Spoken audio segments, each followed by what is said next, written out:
last night. So thank you all for joining us. As you recall from our last meeting, our fearless leader, Lauren Wobig, has officially retired from IDNR Office of Water Resources.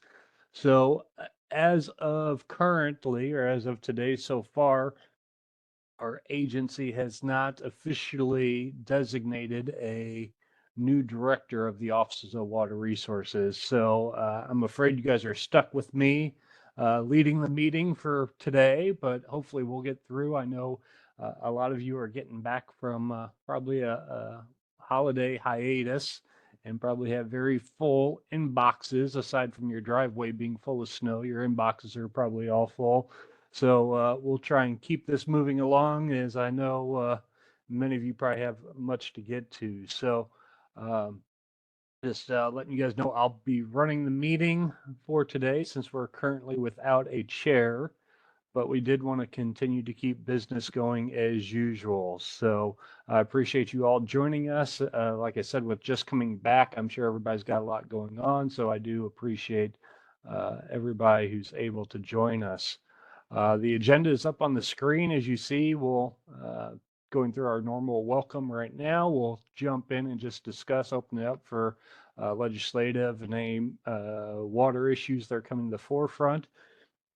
I think the big discussion today will hopefully be the bylaw reviews. I know I sent those out kind of last minute, but I just wanted to hit on those to give an introduction to some potential bylaws and hopefully spur some discussion about what we may need to add to those or any feedback. And then as we get into it, we may discuss about when we may be looking to approve a final. Once we get that a little closer, we'll of course go through our standard milestone updates, then go on to any new business or public comments, and then discuss next meeting. So with that, I'll go ahead and kick things off, and we should move on to the approval of the meeting minutes. Those were provided just late last week, as I anticipate probably had a little time to look at if you were in the office last week.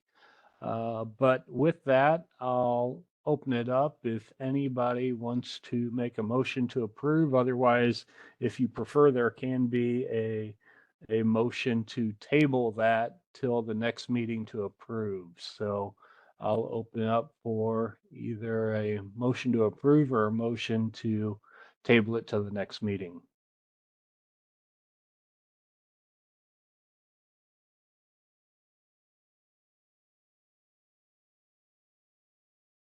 Make a motion to approve the minutes, but I did have one small correction. Okay, Tara, you want to just state what the quick correction is? Yeah, there was just a typo. It was supposed to be carbon sequestration, and it just had the wrong word in there, and it's underlined in the minutes, so it's real easy to find. I just don't have it in front of me. Very, very minor. Okay, so can I get a motion to second with the mentioned modification?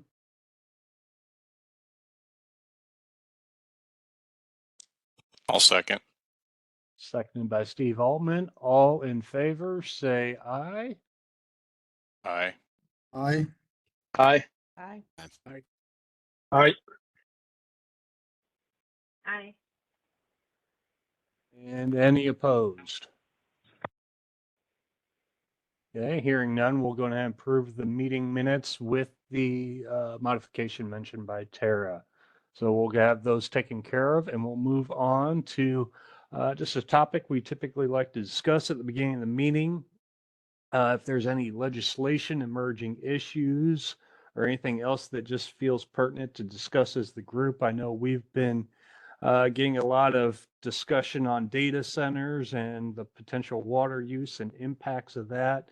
That also has kind of been coupled in with a little bit of water reuse discussions as well, and whether those can be collaborated or not. I know there's some interest up in the Chicago area for this type of effort. I don't have a lot of details on this, but at this point, I'll just Be curious if anybody has any further discussion on this or concerns going on. Like I said, I've not been that involved in it, but I'll open it up to the group if there's anything they'd like to elaborate or share with the group on these topics or any other legislation issues or emerging water issues. Hey, Wes, this is Steve. I'll jump in. I could kind of give an update for my, it's kind of goes along with the update for my topic as well. We met, several folks from OWR met with UIC on the 20th of December to talk about a water reuse pilot in in the Chicagoland area. MWRD was also on the call. They're definitely interested in opportunities for water reuse. There was a discussion mainly about the new PSI Quantum facility that's going on the Chicago Steel site, about the potential to have a pilot there. We didn't really come to any kind of, I guess, conclusion to what was going. We agreed to have another call. I believe is going to be in January, but just like looking for opportunities. Like I said, MWRD is obviously very interested, given that they have more potential for water reuse than anybody, since they have pretty much all of the they treat all the wastewater pretty much in the Chicagoland area. So other than that, I think they're going to try to move forward. Dr. Rachel Haverlock from UIC is leading the charge up there.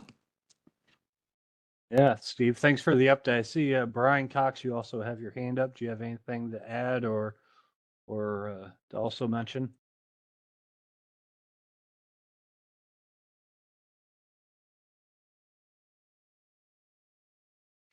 Brian, I see you're off mute, but I'm not hearing you. Unless if it's just me. Does anybody else hear Brian?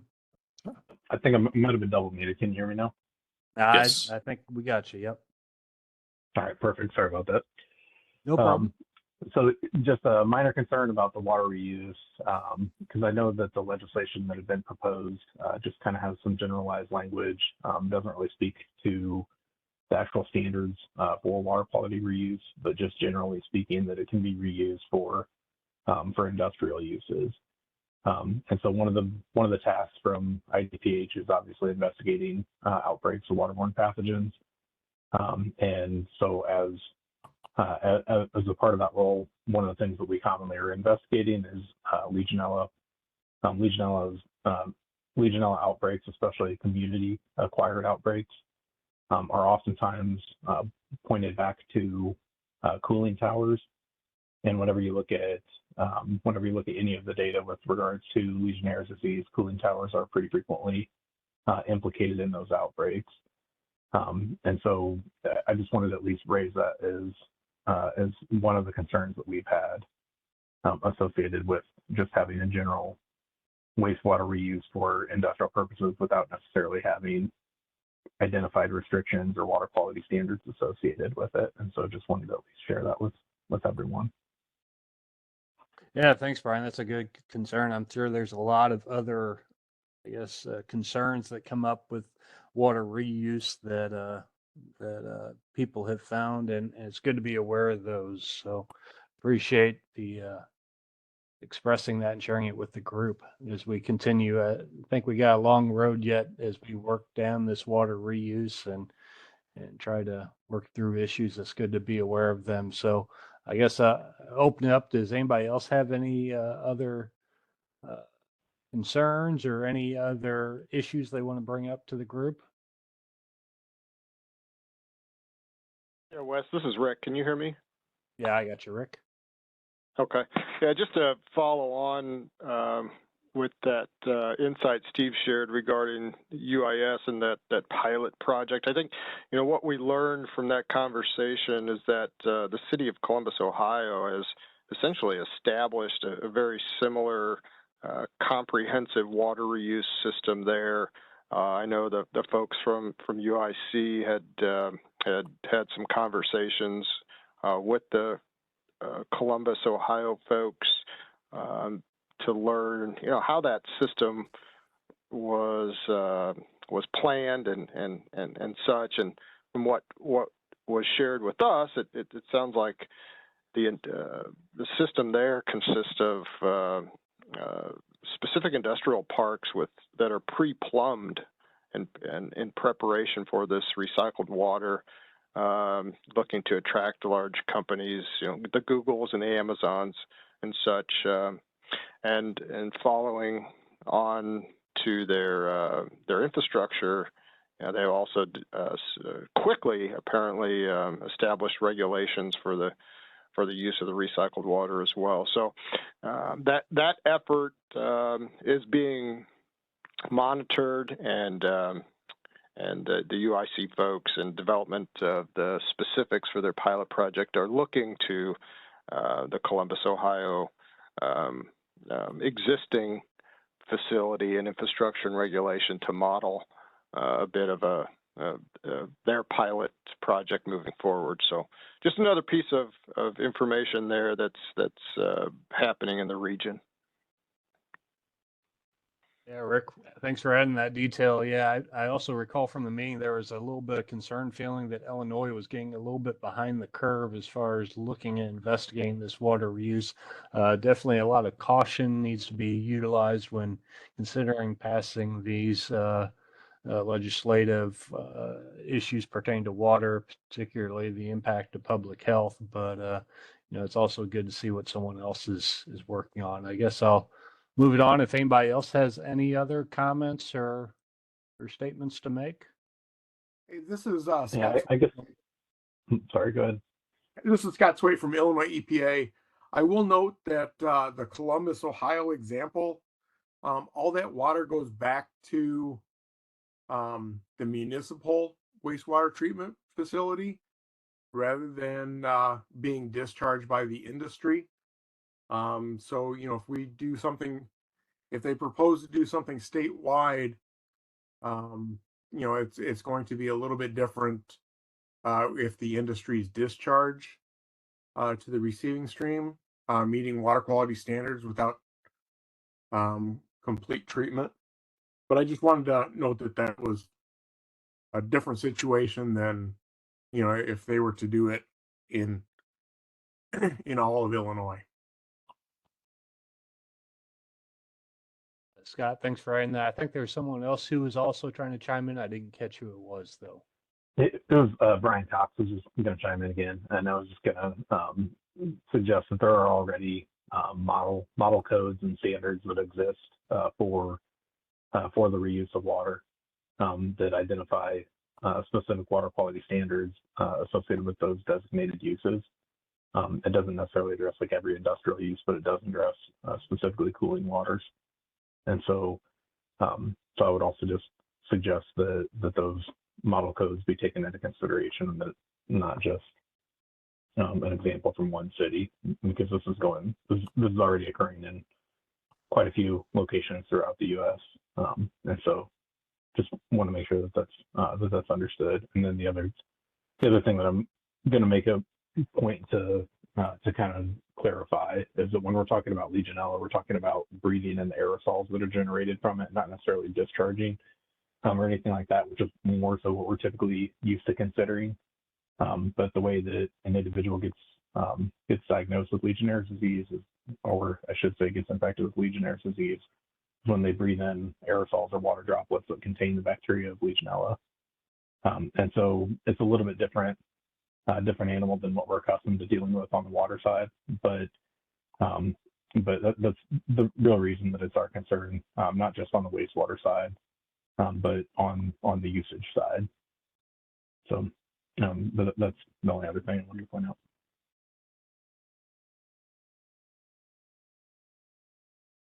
Yeah, thanks, Brian. Like I said, I think it's really beneficial for all of us to have some kind of level of background knowledge on these water topics, as we all definitely get involved at some point when these topics come up, and maybe other formats and places. So it's greatly appreciated to share this information. Anybody else have anything else they'd like to add?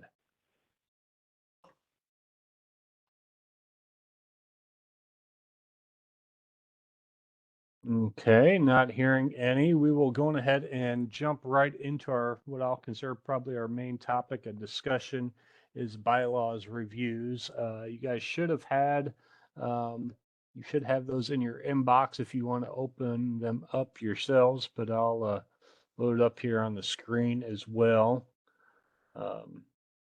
Here, assuming it gets loaded fairly quickly. But there was, I guess, I wanted to spend most of today, or not most of today, but most a portion of this meeting just kind of talking a little bit about some of the main issues or the bigger primary issues, and then we can definitely jump into some of the lesser known issues uh, as we kind of continue to work through and refine this. So everything at the beginning is very standard, follows a lot of the legislation language that was issued. You can see some references into it here. Membership obviously is already clearly defined there. But then we start getting into how we want to govern the task force. And this is where I'd like to receive some feedback and see what you all think. Like I said, kind of make sure the whole task force is weighing in on this.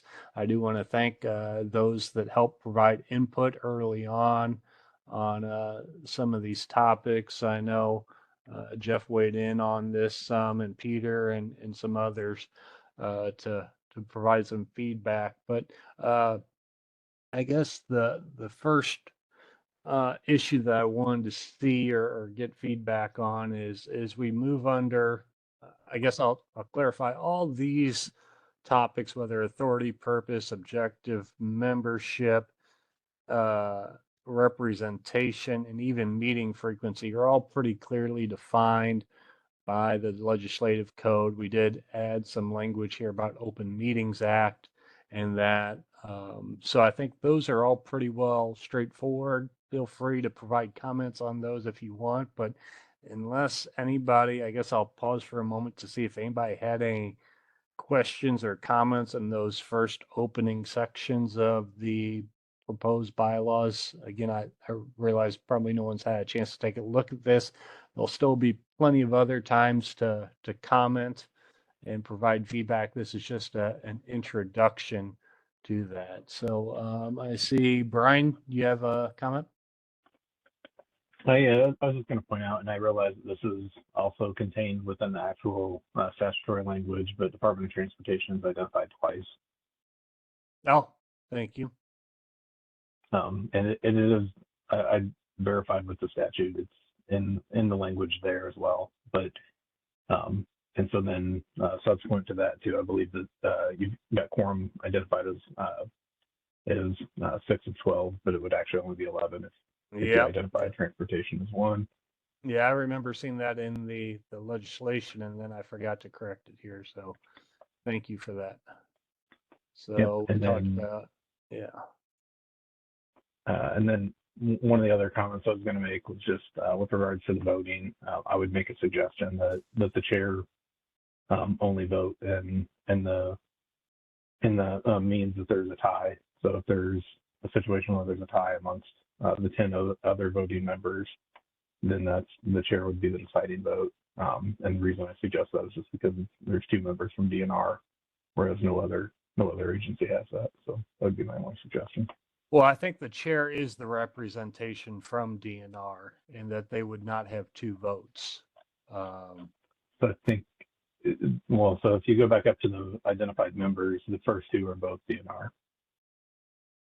Oh, yeah, we have ORC and then Water Resources. Yeah, so there's 2 different Right. offices within DNR because of the wide range of responsibilities that the department has with the agency. I mean, back in the original task force, as it was mentioned, we also had Mines and Minerals as a separate member as well to the task force. So the reason we listed those out separately is because we didn't want to lose that intent. The responsibilities of ORC and Water Resources are quite different. Actually, back when that was originally appointed, OWR was in DOT at that time. So, things kind of change, but I don't think the intent has changed a whole lot there. I guess I'll open it up to other people's thoughts about that, but I guess given the level of effort and activity by Water Resources and ORC, I guess it's my opinion, and again, this isn't being voted upon, but it's worth commenting on, is if DNR would get 2 votes, one under OWR and one under ORC. And again, if you look at how many topic leads and how involved OWR and ORC both are, I think both hold multiple topics within the state water plan. I think that would be justification to consider having those being separate voting entities. Obviously, I have a biased opinion being in OWR, but I'm open to other discussions or how other people feel about that.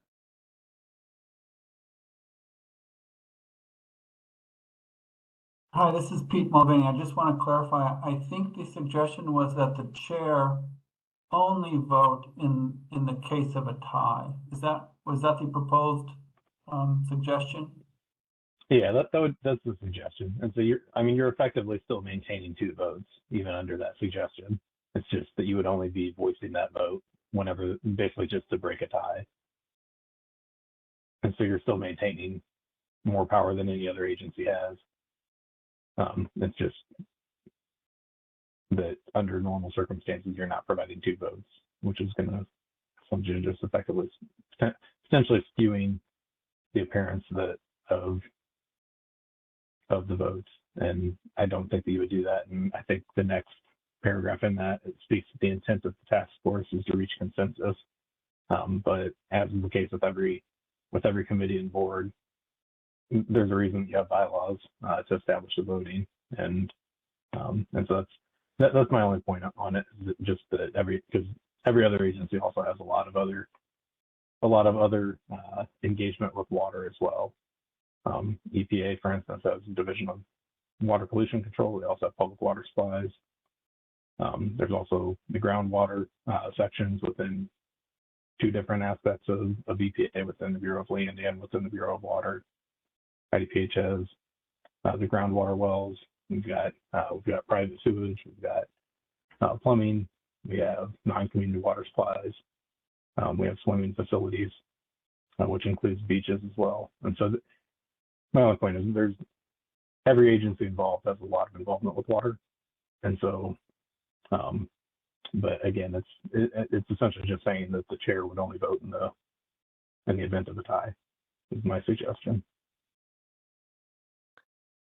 Yeah, Brian, since we have an odd number, I don't know if that's as big of a deal. I don't know if that's common practice in other entities. Usually the chair does have a vote, and other organizations that I've been a part of. So I guess kind of looking at norm there, I could see where that may be not a standard practice. One thing that I'll throw Lauren under the bus because he's not here, and he'd probably hear this anyways, and I've told him this.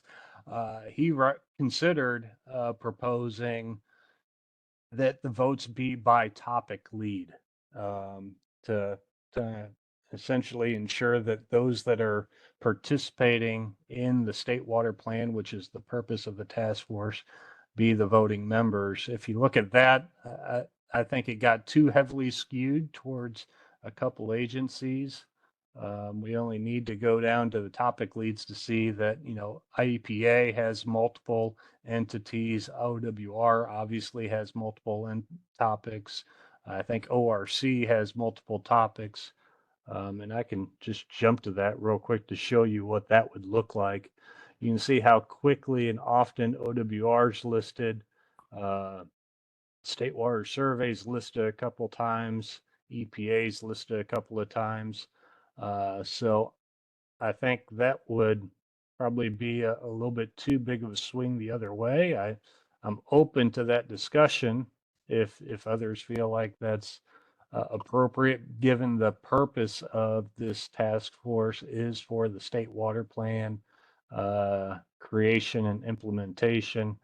And maybe that would uh, help other agencies get more involved in this process. I'm not sure, but like I said, I think that's too far of a swing the other way. But that was also proposed as a potential determination on how to evaluate voting for the task force. So anybody else have any thoughts on voting and how it's determined?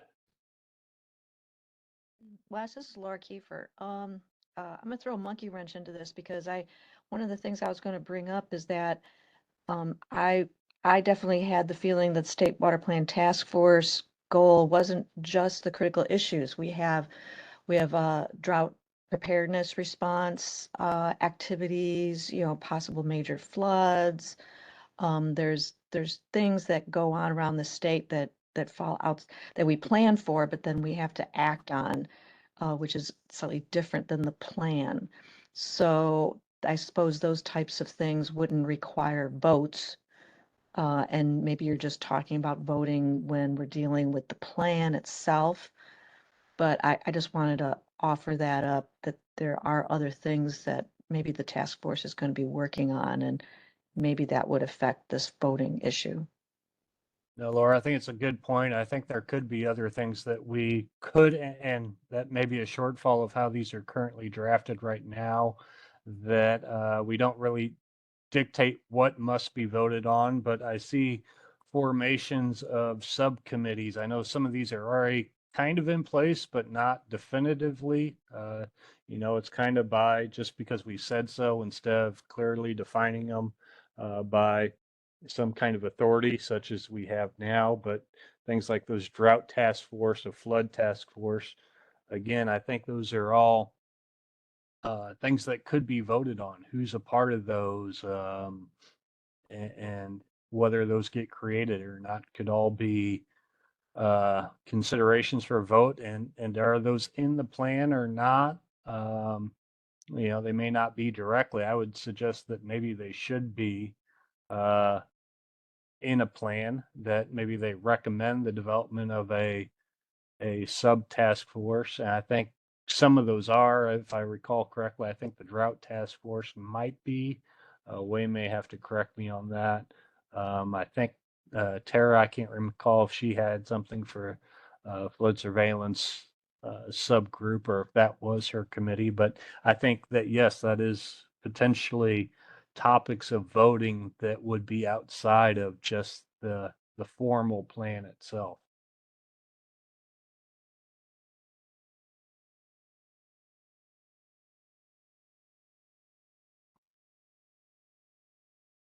Yes, Wes, I think I agree with Laura for the topics such as drought plan or flood surveillance.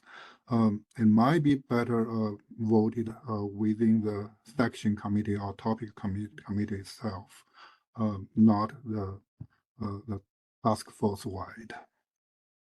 Well, unfortunately, I don't know how you would define who that committee is, unless the committee just gets approved by the task force. Is that what you're suggesting, that the committee would approve? I'm sorry, the task force would approve the committee?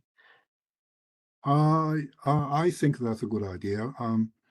The topic committee, well, I'm not sure each topic has a committee now, or will create a topic committee in a short time, and a lot of such kind of decisions can be made within the topic committee.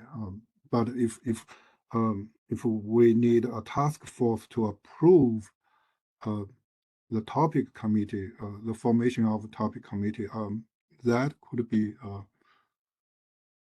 that could be. I will say I haven't think of that, but Yeah, and wait, let me back up a little bit. I think maybe this is where we're getting the terminology overlapping too much, that when we talk about the drought response task force, that's probably not a committee, but we would probably want to approve that sub task force, I guess. I don't know how else or what terminology you would want to put on, such as a drought response task force or a flood response task force or a water quality task force or something like that. I could see those being approved, but I don't think whenever we go to develop the plan, how each topic lead has a committee they work with. I don't think that would necessarily need to be approved. I think that would be at the direction of the topic lead. Again, that's just my 2 cents, and I'm open to other thoughts on that.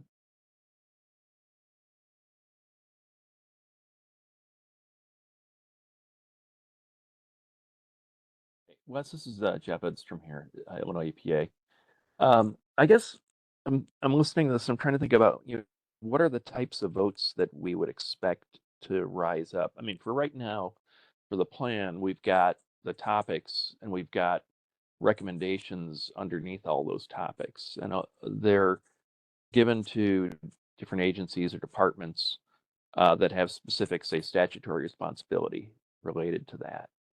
Are we talking about, what are the different topics or recommendations that we'll be going to be making overall, whether or not they get included into them, or what? I'm just trying to understand, what are we going to be voting on, just so it can give us a better feel for that. Yeah, Jeff, I think that's all up for discussion. And like I said, I think that's maybe something that I'm missing out of here. We have obviously the approval of minutes. That's obviously minor stuff. I could see where we officially vote in topic leads, and I'm just kind of brainstorming here. Development of sub task force.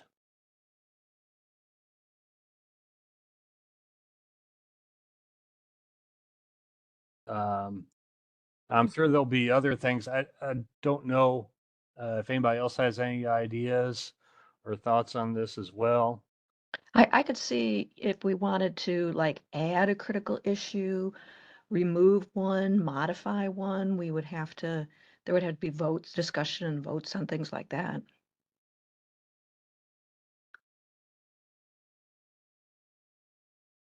And I think if you look at the statute, it clearly identifies all of the things that the task force is now established to do. Correct. There's a lot of shalls in there.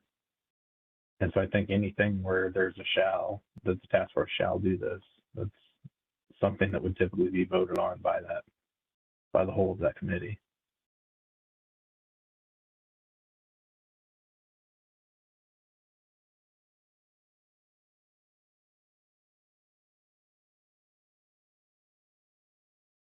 Yeah, I think at some point we would have to approve the plan and the recommendations of each and things like that. That's a good suggestion. Thank you. I guess any other suggestions for voting issues? I will add like approval of a section report, a topic report. So the actual section itself, each section individually gets approved? A report on that, Oh, like a secondary report or an external, yeah, outside Right. of the actual state water plan, technical reports. Yes, yeah, something like.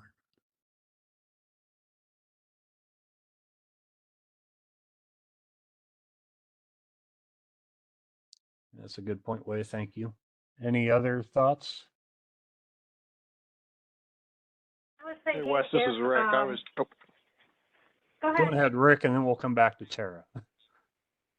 Okay, thanks, Wes. Sorry, Tara. I just looking again at the act here, and there's a section on recommendations, right? So now we're, in that effort, we're starting to identify specific modifications or development of new legislation, funding proposals, those types of things. I think we would want consensus on from the group as well. So we may flag that for possible, inclusion of items to be voted on. I think when we're getting to that point and beginning to look external on new program development, modification of policies and such, I would suspect, we'd want consensus on those efforts as well. Yep. Thanks. Thanks, Rick. Yeah, I think that also falls under all those shalls, and I'm sure that's an exhaustive list I'll create, and we can kind of weed through those as I revise this and send it out to the group. But a good point that, those plans we want to make sure we're in agreement. I think that kind of falls in with Way's comments as well, but including those recommendations. I know when we went through the process, we listened to each section lead and agreed or disagreed with the recommendations. So good point to probably call that out specifically. Tara, did you have something else? No, I think Rick just covered it, that when he was talking about policy or legislation, do we see the task force reviewing legislation specific to a recommendation in our in the plan that was published, or in future issues that come up? But do we need to vote on or review those types of things and all be in consensus formally?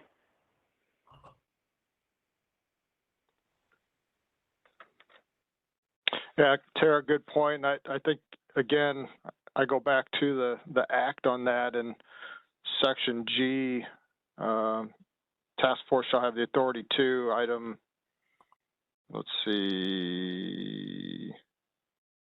Oh, I was just looking at this. Oh, 3, review and evaluate state laws, rules, regs, and procedures. So I again, clearly identified there. So, before we would advance an effort such as that, I would certainly expect to have consensus. Sounds good, thanks. Would you say that the task force has to approve something before? I guess I hesitate to say that the task force has to approve any legislation that a task force member would want to put forward. Is that what we're suggesting? Or that they would just approve putting it forward and then the task force could effectively vote to support it? But I mean, if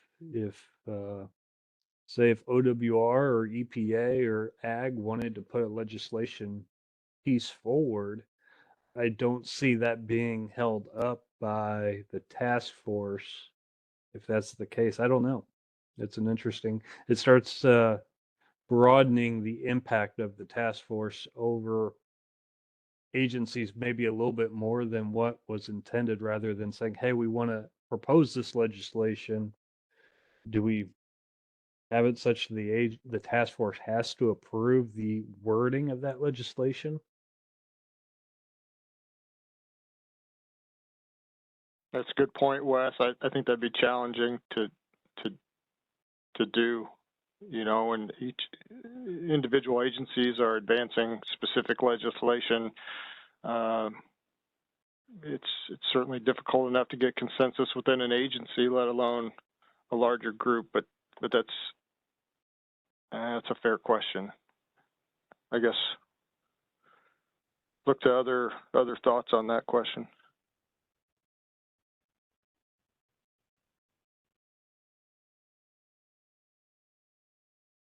Would we, I guess, kind of putting it this way, would we want to kind of provide a letter of support for that legislation or policy instead of saying that we have to approve it? Again, these are not necessarily having to be decided today or anything, but I think it's good to kind of gather this list, and if there's an obvious consensus of one way or another, we can kind of preeminently decide that. But all good discussions. Wes, this is one last thing. This is Jeff Edds from Illinois EPA. I was just looking at the legislation online, and it, just as the it says should be known as basically it's saying the members. It says Office of Resource Conservation of the DNR, Public Health, EPA, Transportation, Agriculture, Transportation again. So I mean, maybe just list the membership as that, and then say it's chaired by the director of OWR. I mean, just mimic the legislation directly, eliminating the second transportation. You mean, yeah. Well, I guess make sure I follow that. Are you saying that I should remove the Office of Water Resources, Department of Natural Resources, because they are the chair? Well, it lists the member as being the Office of Resource Conservation of the Department of Natural Resources. Uh-huh. And then Department of Public Health, Environmental Protection Agency, Department of Transportation, Agriculture, Illinois Emergency Management, Pollution Control Board, Department of Commerce and Economic Opportunity, State Water Survey, and Water Resource Center of the University of Illinois. So, and then it goes on, I think it's, where is it to find the chair? I think it's But the then they list- paragraph ahead of it, yeah. Yeah. Oh, so yeah, and it will be chaired by the director of the Office of Water Resources. Yeah. So it's not listed, the chair is not listed as a, a called out numbered line item on it. So I guess, are you saying that your interpretation is that they're not a member then? well, task force shall be chaired by the director of the Office of Water Resources of the Department of Natural Resources and composed of the directors or their designee from the following state entities. And the state entities are Office of Resource Conservation of the Department of Natural Resources, Public Health, EPA, Transportation, Ag, etc. Yeah, I guess that's trying to read the letter versus the intent. The intent was that Yeah. the Water Resources Yeah. is a member if they're the chair. Like I said, I don't know of any other group of sorts or task force that the chair is not a member. Kind of, I think, is implied in that, but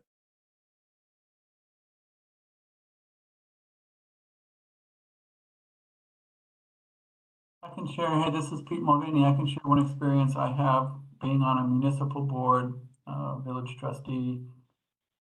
The president of the board is a member of the board, but only votes during a tie.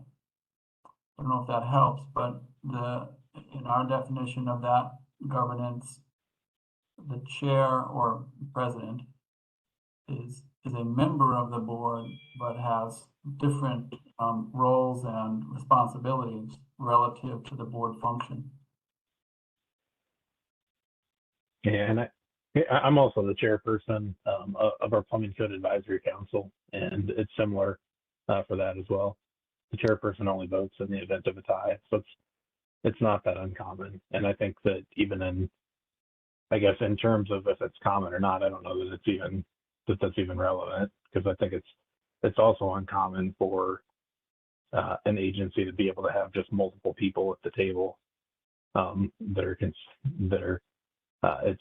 it's normal. Normally in a board, it's the board members that do the discussion, and I think in this one we allow multiple people from each member agency to be a part of the discussion, and so I would also say that's not necessarily normal.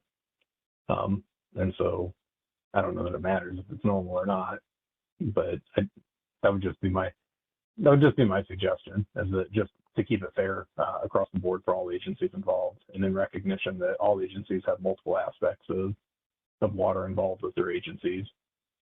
That and again, it's still giving DNR more power than any other agency because number one, you're the chair. Number two, you still get to vote to decide a tie.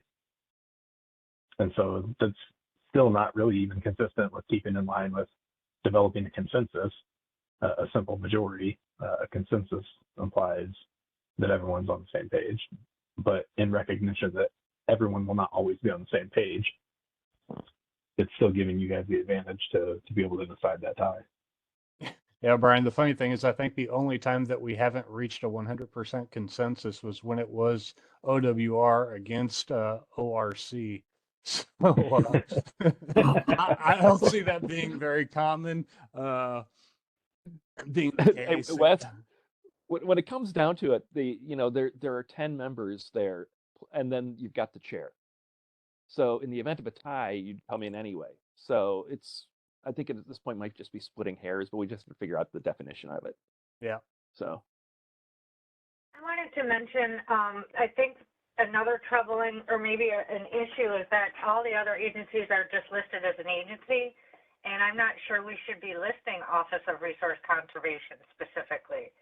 If we are to make the changes you guys suggest about moving the chair above and not having them be, I feel like it should be just the Department of Natural Resources to match all the other agencies. This is mimicking what the legislation proposed, and that's why we had it in there that way, is that the legislation clearly called out ORC separate from OWR, because the intent is quite drastically different. I mean, it is kind of going back to this list. I think ORC is in here twice, and trying to kind of give them some weight to the level of effort that they put in this task force and feeding it. And I understand that all agencies should have an equal vote, but as we look in our list, we got DCEO has not showed up since 2016 to one of these meetings. So do they get the same weight? And I could go either way, I guess. But it sounds like the consensus is. I'm sorry, somebody jump in there. Yeah, you've already got that addressed though in the bylaws as written right now, just because it's only if you're present. And so if DCEO is not present, then your vote doesn't count because they don't get a vote. Yeah, but to determine a quorum, we have to have 50% of the members there. So just something to keep in mind if we cut that down, or if OR, well, if you have 10 members, which I think is what we have now, correct. then you need a quorum. You have to have 5, and if you have 11, it means you have to have 6. Correct. And as I said, the tiebreaker is that 6th vote, which is the chair. So it's just a matter of, in some ways, it's setting what the quorum's going to be. Yeah, but it sounds like I'm almost hearing that you guys are that it's questioning if ORC should be removed from this, since we're looking at by agency, and then by having the chair as OWR and ORC separately, are we suggesting we should go down to that?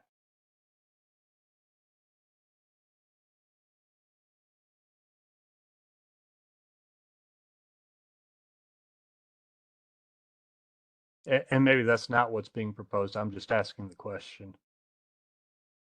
Do we strike, since natural resources is already represented by the chair?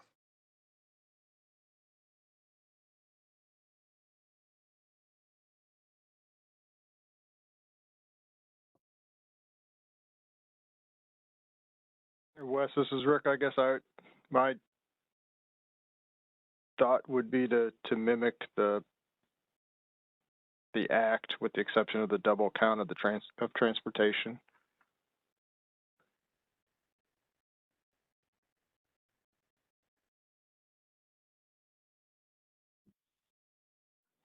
Yeah, I don't see any issue keeping it consistent with the act, because I think if you were to make a change from that, I think that there would have to be some new legislation to change that. But I think where we do have flexibility is on the voting rights, because the voting rights are, even by statute, to be established by the task force. And so I think that that's essentially, by addressing it in the bylaws of how the voting rights are distributed, I think that would essentially address it.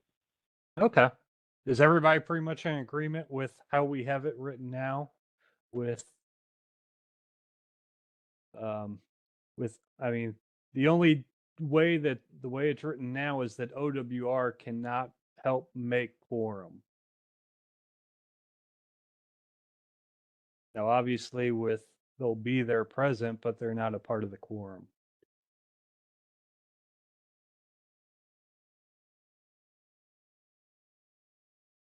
Because right now we're saying 10 members. These are the 10 members here. And that is where we get our 5 of the 10. So essentially, we would have 6 of 11, assuming that OWR is always present, as they need to be to chair the meeting. But I'm good with that if everybody else is.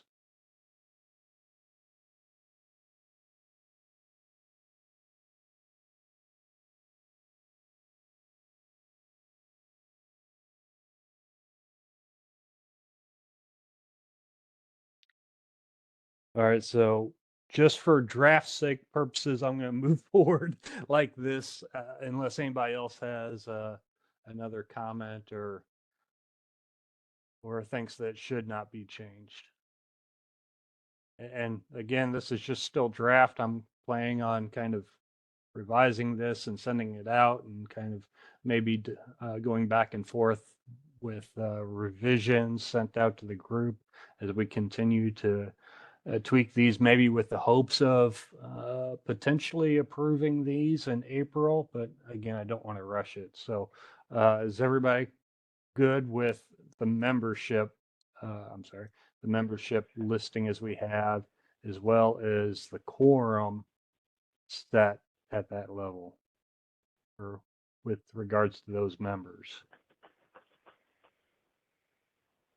Hey, Wes, I'm good with both those things, but I had a question about representation. And we all know that some, as you mentioned, some agencies do not attend. So I was just wondering, in the bylaws, is there a way to require them to attend like 50% of the meetings each year, or some way of making sure that they get a representation or a representative? I mean, maybe we don't care if they come or not. They're having the option, but if we truly want input from all these, if they're listed as one of the 10, I really feel like they should make an effort to have people on the task force. Yeah, I just don't know how we mandate that and say, well, I mean, we don't have any kind of, if there's written in the legislation of some way that, you know, if you're not present for half the meetings, then you're kicked off the task force or something like that. I don't think we have that ability within that legislation. So I think the purpose of this representation was just to say there's only one voting member per well, and this doesn't say, it says that more individuals can really attend and participate, but it kind of further clarifies in the voting that only one person can vote per agency.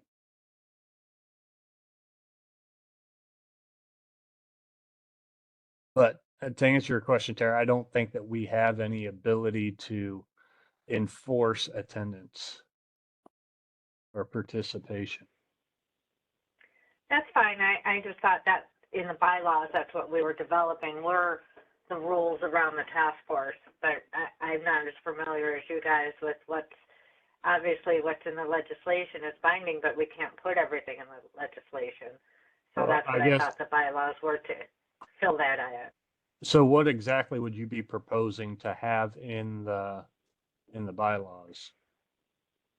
No, you've convinced me otherwise. I just was trying to get it so more people would come. And I don't know if that's ever going to happen. But I mean, if they're not required, they're not going to, but we have very good support and we're not required. So maybe we leave it as is and hope for the best. Yeah, I think I would agree. This is Rick. You know, past performance may not be indicative of, you know, future there. And it could be that, you know, soon the agencies that haven't been consistent about engaging will. So the opportunity is there, the authority is there, and until the until the act is modified to exclude or change the membership. I think we keep them all listed. Good. I just wanted to clarify this as I type in here.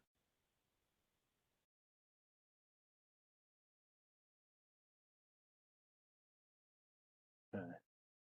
All right. Thinking we have that down. Is there?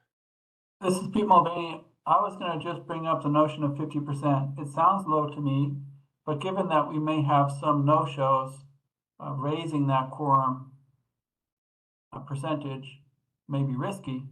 But on the surface, if we assume full participation, 50% sounds like a low number for a voting activity. So you think that number should be higher? I mean, that's my gut feeling, yes. I'm afraid that we won't have quorum most of the time if that is raised by any more. Yeah.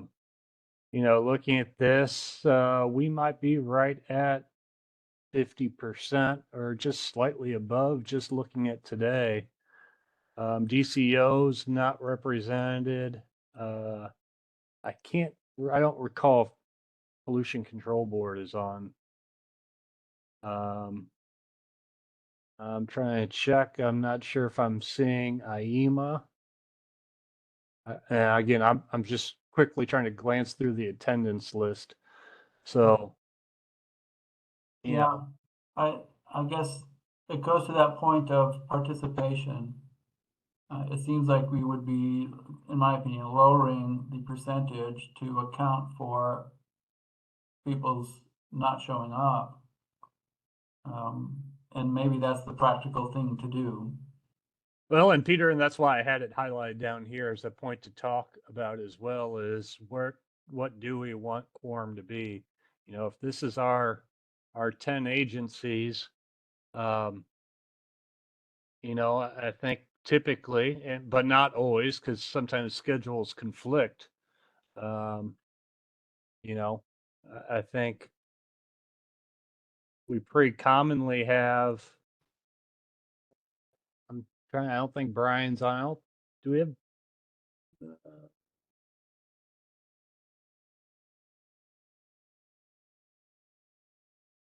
Am I missing an agency? Again, I apologize if I'm missing somebody. I'm just doing a quick glance at the attendance list. If you're from one of these agencies I don't have highlighted. I'm sorry, Brian, you're Department of Ag, correct? Which Brian are you talking to? Brian Cox?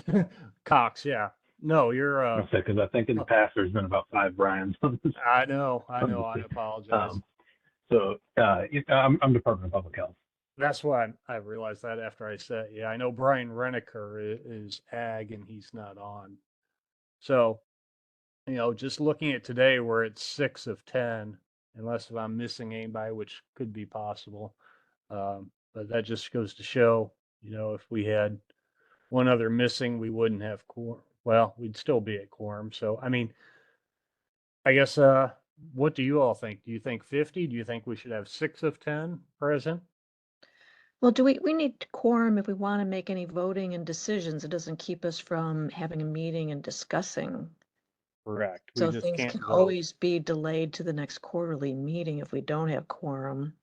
And then people would know a quorum would be needed at the next meeting because things could be decided. I'm just trying to, you know, just determine what's the ramifications of not having quorum, and is that a big deal? I mean, we need to designate quorum, but how often would that really make us stand in the way of not having a meeting? Yeah, and since I mean, the big thing that I thought of, if we wanted actual approval for pushing forward legislation and policies, would that hold it up another 3 months? But since we're only talking about supporting legislation, I don't see that being as big of an issue.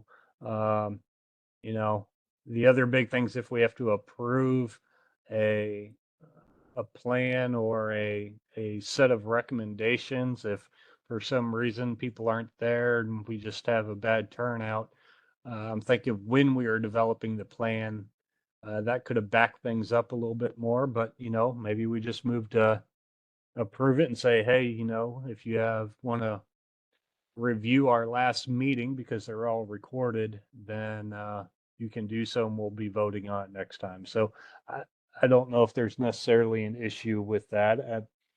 I guess I could see going to 60%. I think we would be very hard pressed to hit 70 just because I think it's fairly uncommon,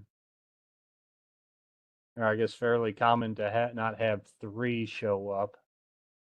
And I know we've been getting better about it, and a lot of times maybe it's only 2, but I guess does anybody have any suggestions? Well, I think too, if we know we're going to have to make some decisions or voting and stuff, then that could be made apparent in the agenda, and we may be able to anticipate whether we could meet a quorum in advance. But obviously, giving a heads up that there's going to be some voting things might improve the attendance to meet quorum. So Laura, would you say that number should be 7, 6, 8? I think we should go with 6, just because, we have that, I think we would meet that most of the time. Yeah, I think we could meet 6 pretty often. I guess I'll just play auctioneer. And does anybody think we should go 7?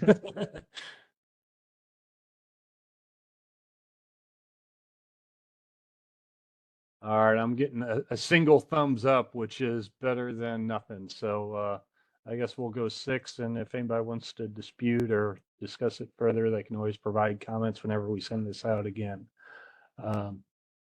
I guess one other quick question I wanted to ask is following Robert's Rules of Order. I know that's a very formal process. That was what was suggested by the bylaws committee that we kind of put together. Does anybody have any, I guess, disagreements or any other suggestions on which is the manner in which we conduct business? I know there's a lot of formalities that even I'm not fully familiar with on when something needs to be seconded and when it doesn't, and how to. I don't know if we would go to the I'm nth pretty degree sure of this, I'm but on the Rivers of Illinois Coordinating Council, and I think we just use, the standard basic Robert's rules. I'll make a motion to approve Robert's Rules of Order. I'll second. all right, we're not taking it to a vote yet, so we'll call it good unless anybody speaks now. All right. I think everybody's kind of in agreement. At least I haven't heard anything other. The other thing that was brought into discussion was the idea of having this deputy topic leader for each topic lead. I'm not sure what to think about this. So, and I guess that the understanding would be this would also be voted on. But I wanted to get other people's opinions. I know sometimes I have a hard time getting feedback from a topic lead or follow up. I don't know if having a second person would be better for that, or if we would just have more difficulty finding people to fulfill those roles. I mean, I guess hearing from other agencies, they say they have a lot of involvement in water, and maybe we'd have extra representatives that just may not attend the meetings that maybe will fulfill those roles. But I kind of throw it up for discussion in the group, and you can kind of see the highlighted sections here. The weigh in on what's everybody's thoughts on having this deputy topic leader to provide assistance to the main topic lead.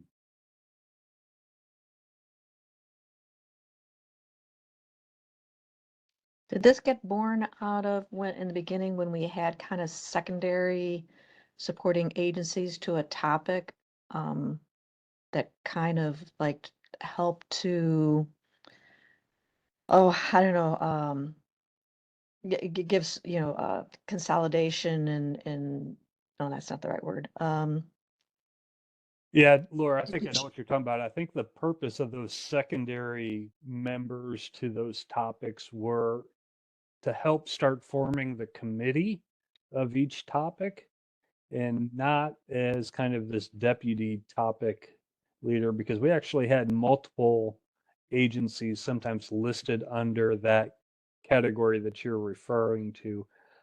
This was just born out of a recommendation from someone helping with the bylaws that they thought this was a good idea. So I just wanted to throw it out there and propose to the group. I'm a little hesitant myself, but I don't want to sway the group. So I'm curious whatever other people. I know sometimes we had a difficult time filling topic leads for all 12 topics. Filling a deputy topic leader may be even more of a difficult task. Wes, I'm not sure a deputy topic lead is something that we really need some formally. I think it will depend on the topic. For some, they're heavy DNR or heavy EPA or transportation. So, in that case, it might impede things more than to have one than if we didn't. But we still want to encourage, more agencies to be members of the different groups. But I think it might make it a bit more difficult, practically speaking. I think my opinion on it is that identifying a deputy topic lead and how it kind of minimizes the rest of the topic committee, because and I might be reading that incorrectly, but it kind of just seems like, in my opinion, that you've got the topic lead and they coordinate things, but really they should be supported by the entire topic committee, not just by the deputy topic leader. And so I think that, as is the case with most things, including membership of the committee, that it's typically like the directors, the member, but then they can assign the designee to it. And to me, it makes sense that the topic lead should be able to assign any designee from their topic committee to basically present their findings or whatever it is that they're doing to the rest of the board.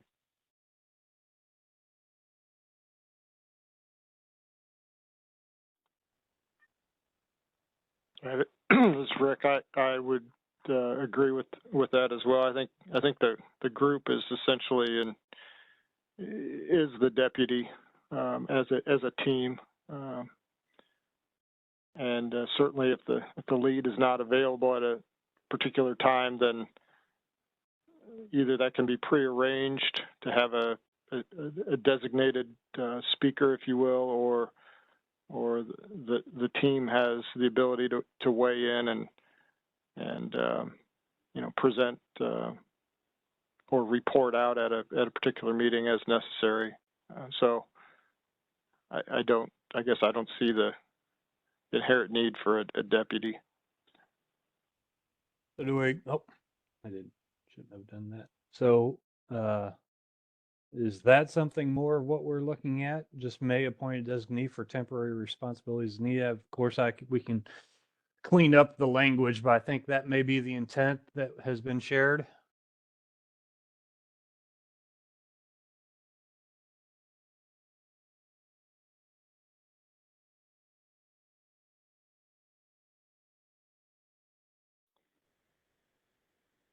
Okay. I think that looks good, Wes. Okay. Very good. All right. Well, I will strike this stuff out, and I might add, yeah, I think we did talk about forming a committee in here, but I might want to review that to make sure we have that more clearly, not mandated, but recommended as responsible for developing revisions, plan study, coordinating efforts with the topic committee. Okay, so we do have discussions of a committee in here, but it's not mandated. It's just, well, they will be responsible. Again, we can provide suggested language changes if you'd like. And that's pretty much it, unless that's the main things I wanted to hit. I didn't want to dwell on these bylaws too long. You can definitely add suggestions to me or provide more feedback. Later on, I'll revise these and send these back out to the group, and feel free to provide suggestions, and I'll do the track changes and send them around again. But I guess while we have anybody, is there any other um, comments or thoughts or additions that anybody wants to raise while we have the group as a whole?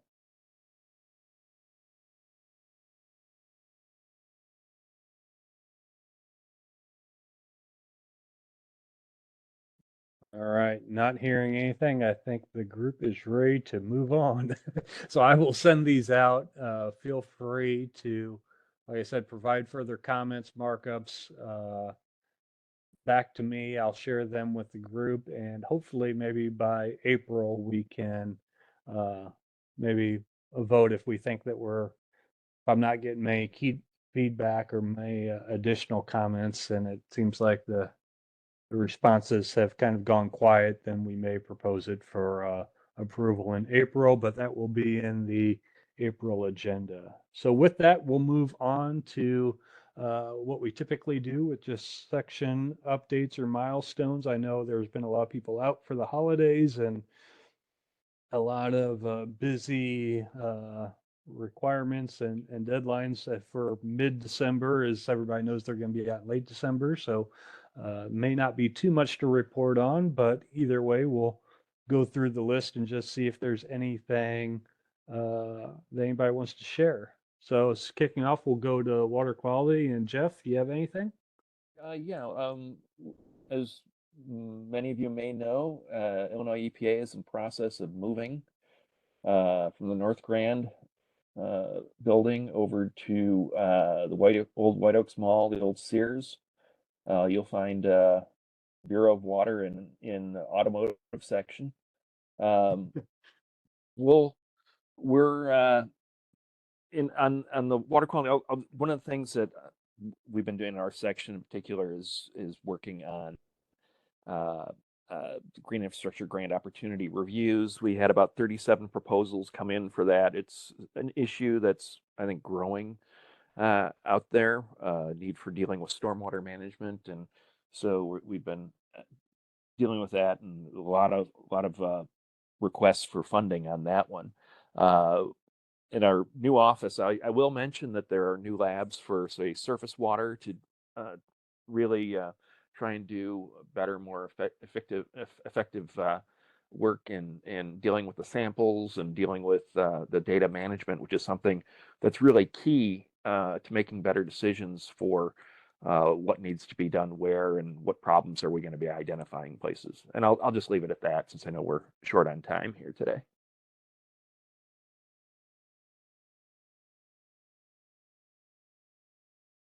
Apologize, I had myself muted. Any questions for Jeff? Okay, hearing none, we'll go ahead and move on to climate change. I don't think I saw Dave in the list. Dave, chime in. If not, but I know Trent is on the line. So Trent, if Dave's not there, feel free to jump in. Yeah, I made Dave do the snowfall measurements today in Champaign, so I'll do him a solid and take this then, because I don't see his name either here.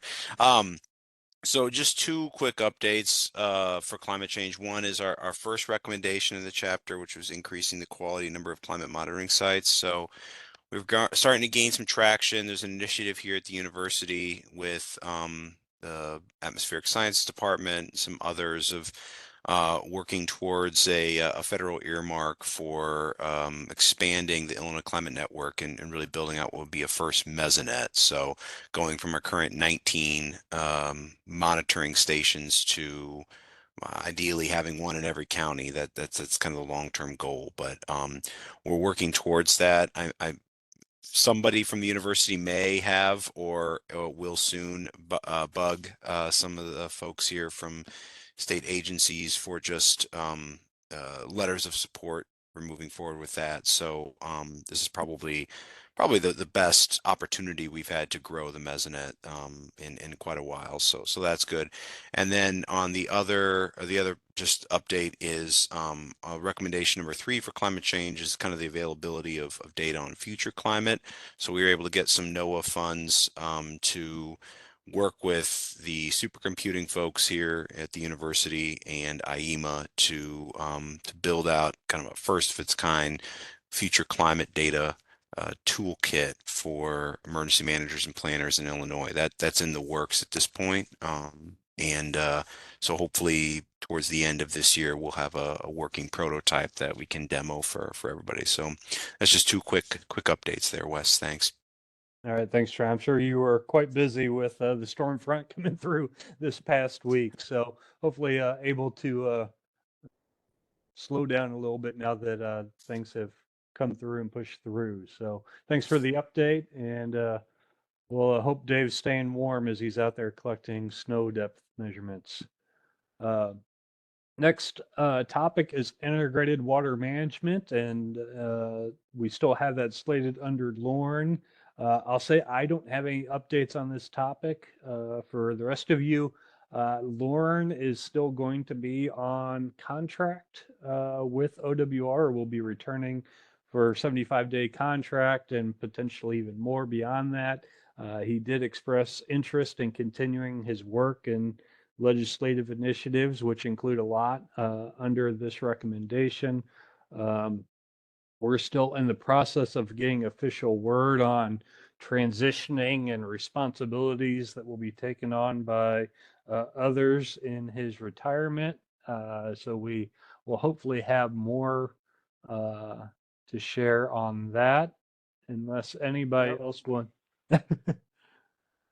Yeah, Wes, Rick, I just wanted to chime in here. Yeah, you stated correctly. I mean, we're still in a holding pattern here for an official appointment for director. I mean, I know Lauren shared at the last meeting that likely I would transition into that position until that official appointment's made.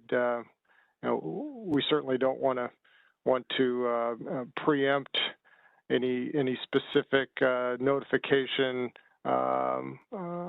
until that actually happens. So, but yes, Lauren has indicated his willingness to return on a 75-day contract in a little bit different position. Likely that'll start mid-month here. So everything is structured to move for that re-engagement mid-January, and then Lauren has expressed interest in continuing engagement with this task force, and as Wes indicated, advancing associated legislation, and specifically, I know he noted the development of the bylaws is of interest to him as well. And I just wanted to mention to Trent, Ms. Atkins did reach out regarding the Mesonet. So OWR provided a letter of support in March, I believe, of 2024. We've replied with just a notation that we continue to support that effort. Apparently a letter is not needed at this time, but when it is needed, we'll certainly be willing to advance a subsequent letter of support. So thanks. That's all I had, Wes. Okay. Thanks, Rick. I think I forgot to ask those. Was there any comments to climate change or integrated water management?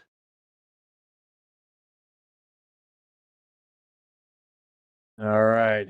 Hearing none, I'll go on ahead to long-term funding and just checking to see who is on. And Donna, going ahead if you have any updates.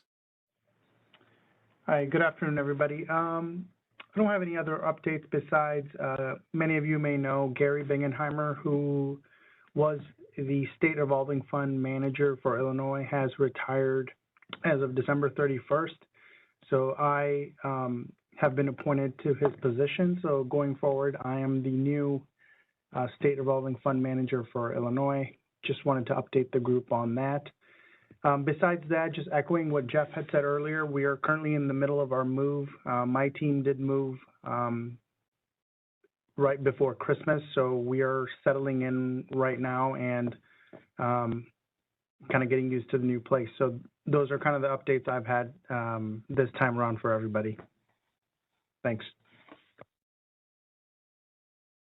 All right, thank you and congratulations in the new role. And does anybody have any questions? All right, not hearing any, we will move on to water sustainability. Wade, do you have any updates for us? Yes, Wes. Well, during this past quarter, IDNR has executed an agreement with Tri-County Regional Planning Committee for water supply planning activities in Middle Illinois region. The new agreement started January 1st, which is just a week ago. And we continue discussion with Rand Lake Water Conservancy and Heartland Conservancy to start water supply planning in the Big Muddy River region and American Bottoms region. Those are downstate regions that have done with water supply planning. We also have completed task 2 of the water sustainability section with the state water survey. The task is to determine sustainable yield for our water supply sources and share it online. So the data were released the summer 2024 for public comment and feedback. We didn't receive feedback regarding the major issues. So we treat this as a complete task. Other than that, I don't have other comments or updates. Okay, Yeah. thanks, Wei. Is there any comments or questions for Wei? Hearing none, we'll move over to Meg Kelly for Lake Michigan update. Everyone, Happy New Year. I don't have a ton of updates just due to the end of the year business last since our last meeting, which has also been a heavy proposal writing time. So we've got 2 proposals this week that I think I commented on or shared at our last meeting, which was very exciting. So we have a $6 million proposal going in for a big ravine restoration to the NOAA habitat competition, habitat restoration competition that's funded by the bipartisan infrastructure law. We think we have a pretty solidly competitive proposal for that, for a restoration in Lake County, shoreline and ravine ecosystem habitat, which is pretty cool. And also a $1 million proposal, non-competitive proposal, going in to US EPA Glencoe for Great Lakes Restoration Initiative funding for stormwater management project in Chicago, which is also pretty cool, and possibly another for marsh restoration in that region. So we've been really busy working on those items and getting some federal funding into the state into this region for Lake Michigan related coastal projects. We also have an open call right now for proposals for the DNR Coastal Management Program competitive grant cycle. So those are all due on Friday, and we'll be reviewing and scoring those pretty soon.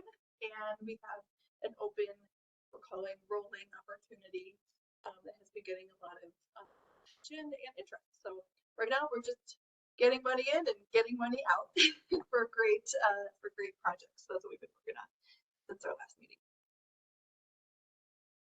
Okay, thanks, Meg. Any questions or comments for our Lake Michigan topic?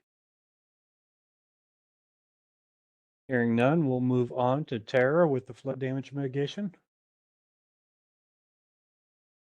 Hi, everyone. Happy New Year. And like Meg said, the only one I wanted to discuss this month was that we did have, as our first recommendation, was to work with State Water Survey and develop a new bulletin talking about rainfall projections data for climate change impacts into the 50, 100, and around 100-year forecast for people to use when they do modeling and designs and things like that. And that is probably about 95% done. It's undergoing quality control right now. I expect that it will be published in the next month or so. So keep your eye out for that. If you do work in any type of field that deals with projected rainfall for future. And we have put in a proposal for the state, or for the IAFSM conference to present on that, but I'm guessing that there'll be other opportunities where we market that new bulletin. I don't know what right now, it might be called Bulletin 76, but just keep your eyes out for that. And if you have any questions, definitely reach back to me. The main author of that report has just retired, Montello, but he will be working periodically to help us present and market this particular publication. So thank you. Thanks, Tara. Any questions for Tara in the flood damage mitigation section?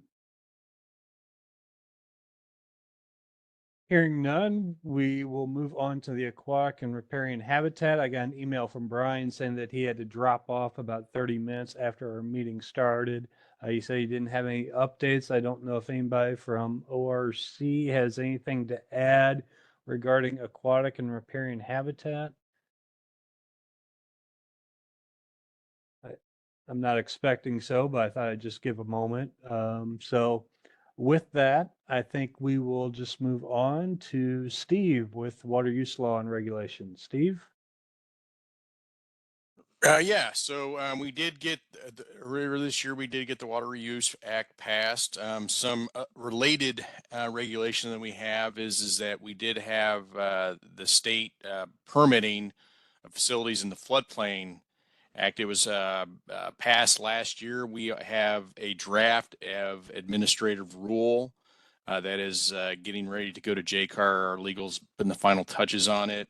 What that means is that any state agency is building in a National Flood Insurance Program floodplain found on the FEMA maps, you're going to be required to get a permit from OWR to show that there is no impact.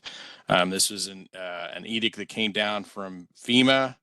It applies to every state in the United States. Illinois was the first one to get a law passed after they sent this edict out. So right now we're getting moving forward on that. We're also looking at updating administrative rules for Part 3700, which is construction and floodways.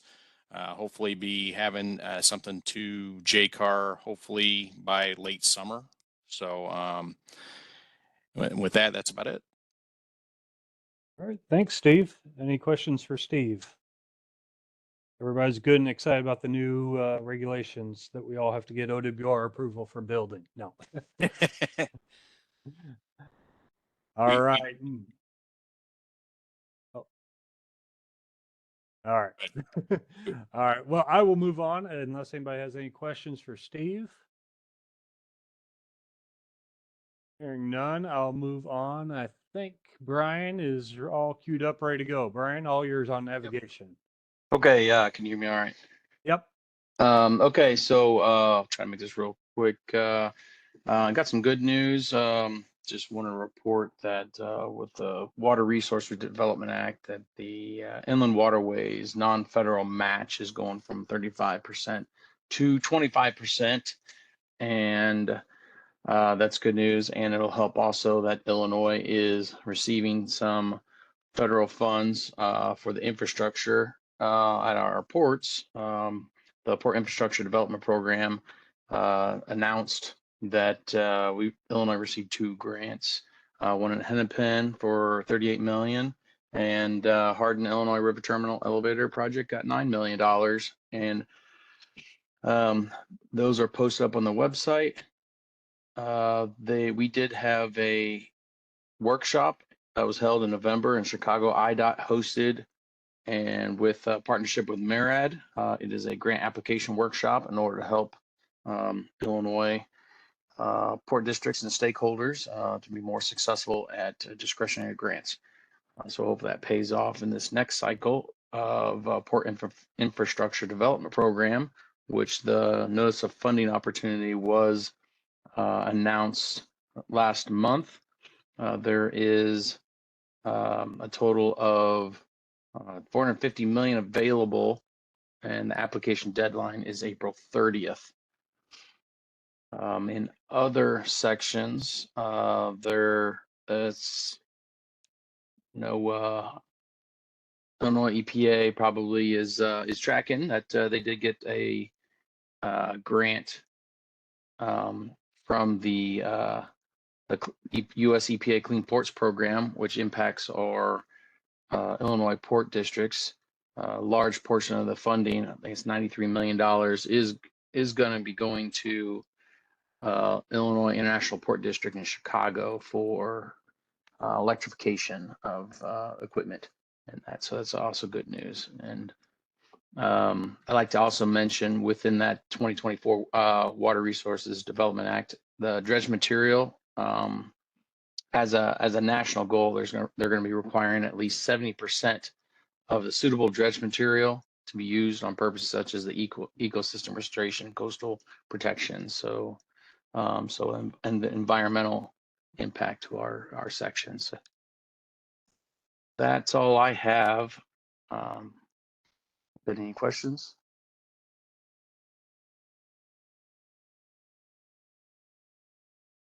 Okay, not hearing anything for Brian. Thank you, Brian. Thanks. Moving on to the other Brian. I don't think Brian Renaker is in, but if anybody from Department of Ag, I'm just scrolling through the list, feel free to chime in. I'm not seeing anybody though. So haven't heard anything, so I don't have any updates on that regard. So we'll continue on to move over to data management. And Laura, do you have any updates for us? No, I don't really have any updates. Like Tara had said, actually, Momshell Marcus is actually retiring the end of this month.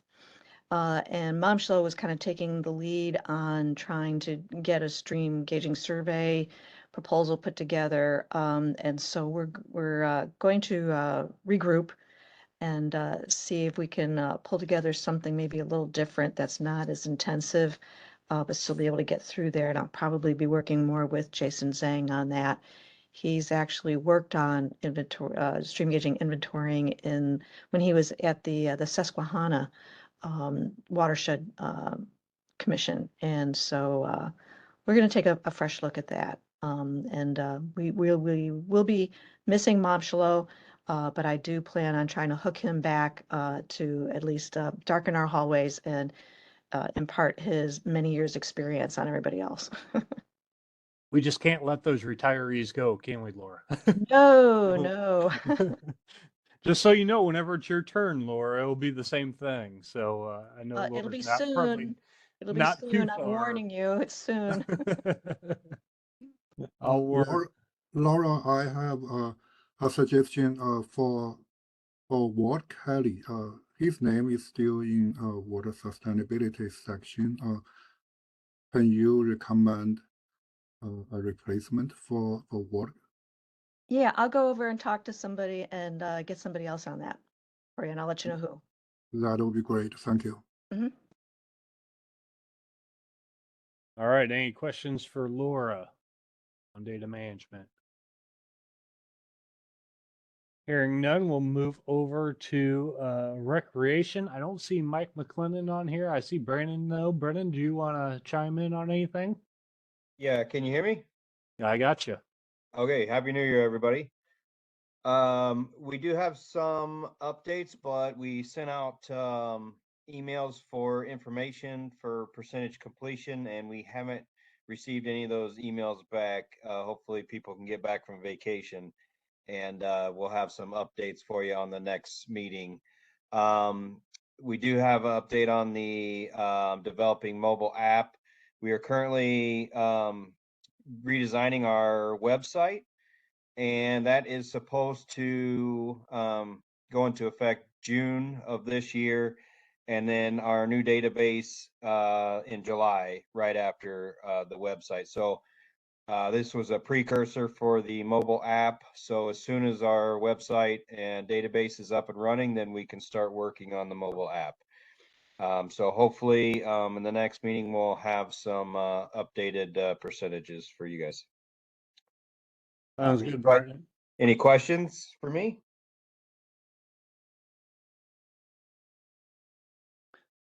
Not hearing any, Brendan, so thank you for the update, but you All right, definitely, thank you. yeah, you definitely tied into my next discussion topic. As you all know, at the beginning of each year, we do a annual update on our state water plan implementation. So I know everybody was out. I sent out the recommendation spreadsheet. I believe it was late last week. So if you can, please get those updated and back to me by the end of the month so that I can update our records and provide that annual update. This includes tracking of all of our topics and all of our recommendations. This gets published on our website, passed out to legislators, and kind of shows that we are continuing to implement what we preached or what we said we would do. So very important to get a good update. I know it's sometimes difficult to get those updates in every quarter, but I will say this is the most important one. Is this kind of is our more defined update that we put out every year. You can see last year's is still up on our website, usually a 2-pager where we highlight major recommendations that were completed, as well as giving a full status update and any other critical things. So if you want to make sure you have some of your efforts highlighted, make sure you get that into me again by the end of the month. The sooner the better if you can. But I know everybody's coming back to a lot after likely being out over the holidays, so I want to give a little bit extra time. There may be a discussion if we want to change our annual update time to maybe in the fall instead of right after the beginning of the calendar year. So that's something we can discuss at another time. But I think we want to go ahead and get this update out and by the end of January, if all possible. And something I just wanted to also reiterate with that, if we have any recommendations that need to be removed or added, or again, another topic we talked about in length in prior meetings is duplicate recommendations that fall in multiple sections, and it may be better to either revise those recommendations to provide a little more clarity and distinction between the two, or just to remove it and have it only reported by one section. There's discussion of, kind of working on that independently among the topic leads and not have me tracking that, so to speak. So just a reminder to continue to look at those and keep those recommendations up to date as much as possible. I guess, is there any other old business that anybody wants to bring up for discussion?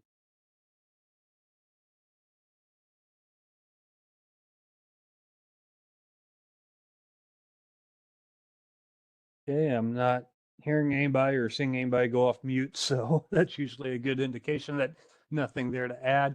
I guess I'll now open it up to if there's any new business that any of the task members want to bring up, possible points of discussion or anything else that needs to be mentioned. Any new business? Hi, everybody. This is Yifeng. Can you hear me? We got you. Okay, and I just put on the chat and just want to share with everybody, there is a new Cannabis Research Institute, and so they are working on many aspects to related to the cannabis development industry, which I think is also including water usage on that. So just want to bring this up to everybody's awareness. Thanks. Thank you, Yifeng. Any other new business?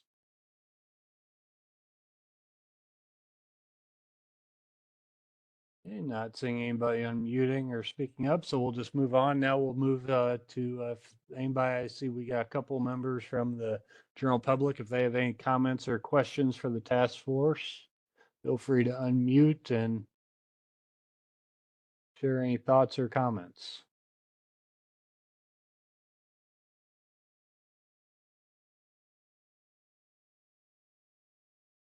Okay, not hearing any, we'll just move on to wrapping things up.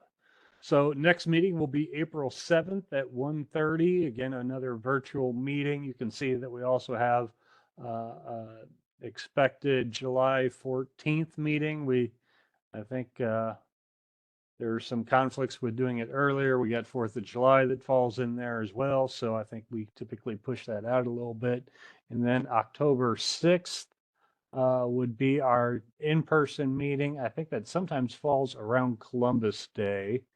And I'll be honest, I forgot to check to see if that does conflict with Columbus Day or not. If so, we'll bump it a week, but I think we're good there. So does anybody have any questions or concerns with those dates set out? So sounds good. It looks like we'll hold those dates as proposed, and we can always discuss at future meetings. For next meeting's topic, I think we still want to, I guess, hopefully have a set of bylaws that we can continue to pass around over the next couple of months to get something that we're all agreeable to. I think there was some great discussion today, and I appreciate everybody's feedback and thoughts on all that. So again, I'll email out that set of bylaws that you guys saw me currently working on as we were making comments to that, and feel free to mark those up, provide comments. We'll send it around to the group as I receive any comments, and hopefully get somewhere where we could potentially vote on those bylaws in April. So there's a good chance there could be some themes that I missed that need to be included in those bylaws, or some topics that need to be included. So please feel free to weigh in on those. The very bottom of those bylaws said that to amend the bylaws, we need a 2/3 vote, which I don't think will be a problem. I don't think we say we need a 2/3 for quorum to vote on those, but that may be something worthwhile, but maybe difficult to achieve as well. So just keep that in mind, and feel free to send me those comments. I guess, does anybody have any final comments before we sign off here for today?